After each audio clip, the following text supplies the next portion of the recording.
giờ bật mất về đào thòm đá ơi ủi vì tranh mất phải căng sẽ đập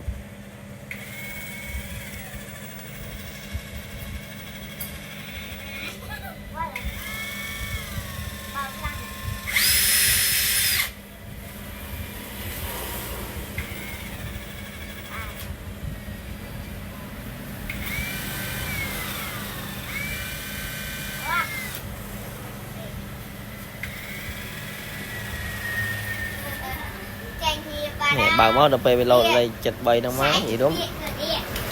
cái ấy gọi ta này hãy khi ăn lười anh xe thiệp còn nếm những bác gọi lười đây master với ba óc gọi lười đây thế